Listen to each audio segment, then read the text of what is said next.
श्री गणेश चतुर्थी व्रत कथा और पूजन विधि। आज गणपति का जन्मदिन है, विघ्नहर्ता और मंगल मूर्ति श्री गणेश का दिन। आज से लेकर अगले 10 दिनों तक देश गणेश जी के रंग में डूबा रहेगा। आज गणेश चतुर्थी के दिन व्रत करने का बहुत महत्व है। गणेश चतुर्थी व्रत विधि। भाद्रपद माह की शुक्ल पक्ष की चतुर्थी गणेश चतुर्थी के नाम से प्रसिद्ध है।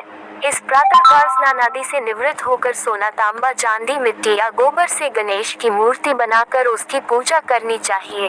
पूजने के समय 21 मोदकों का भोग लगाते हैं तथा हरित दूर्वा के 21 अंकुर लेकर ये 10 नाम लेकर जाने चाहिए। ॐ गताप नमः, ॐ गौरी सुमन नमः, ॐ अघ्नाशक नमः, ॐ एकदंताय नमः, ॐ ईशपुत्र नमः, ॐ सर्वसिद्धिप्रद नमः, ॐ विनायक नमः, ॐ कुमार गुरु नमः, ॐ ब्रह्मवक्त्राय नमः, ॐ मूषक वाहन संत नमः। तत्पश्चात 21 लड्डुओं में 10 लड्डू ब्राह्मणों को दान देना चाहिए और 11 लड्डू स्वयं खाने चाहिए। गणेश चतुर्थी व्रत कथा। एक बार महादेव जी पार्वती सहित नर्मदा के तट पर गए। वहाँ एक सुंदर स्थान पर पार्वती जी ने महादेव जी के साथ चौपड़ खेलने की इच्छा व्यक्त की। तब शिव जी ने कहा, हमारी हार जीत का साक्षी कौन होगा?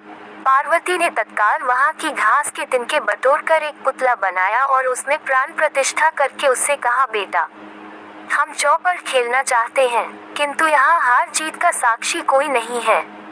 अतः खेल के अंत में तुम हमारी हार जीत की साक्षी होकर बताना कि हम में से कौन जीता, कौन हारा।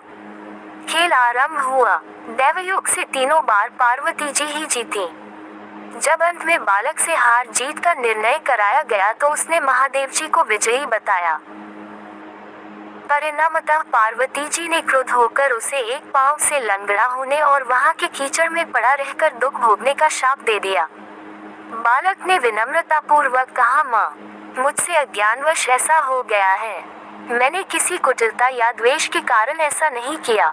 मुझे क्षमा करे तथा शाप से मुक्ति का उपाय बताएं। तब ममता रूपी माँ को उस पर दया आ गई और वे बोली, यहाँ नाग कन्याएं गणेश पूजन करने आएंगी।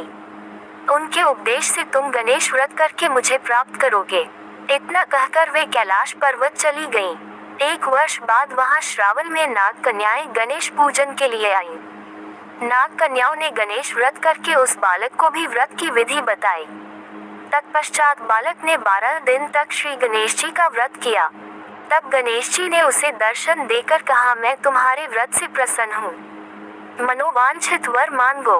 बालक बोला, भगवान, मेरे पाँव में इतनी शक्ति दे दो कि मैं कैलाश पर्वत पर अपने माता पिता के पास पहुँच सकूं और वे मुझ पर प्रसन्न हो जाएं। गणेश जी तथास्तु कहकर अंतर्धान हो गए। बालक भगवान शिव के चरणों में पहुँच गया। शिव जी ने उसे वहां तक पहुंचने के साधन के बारे में पूछा। तब बालक ने सारी कथा शिव जी को सुना दी। उधर उसी दिन से अप्रसन्न होकर पार्वती शिव जी से भी विमुख हो गई थी। तदुपरांत भगवान शंकर ने भी बालक की तरह 21 दिन पर्यंत श्री गणेश का व्रत किया, जिसके प्रभाव से पार्वती के मन में स्वयं महादेव जी से मिलने की इच्छा जागृत हुई। वे शीघ्र ही कैलाश पर्वत पर आ पहुंची।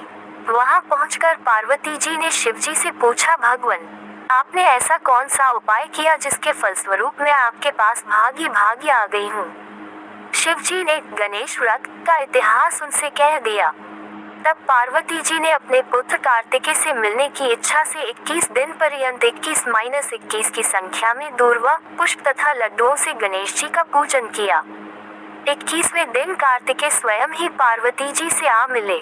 उन्होंने भी माँ के मुख से इस व्रत का महात्म्य सुनकर व्रत किया। कार्तिकेय ने यही व्रत विश्वामित्र जी को बताया। विश्वामित्र जी ने व्रत करके गणेश जी से जन्म से मुक्त होकर ब्रह्म ऋषि होने का वर मांगा।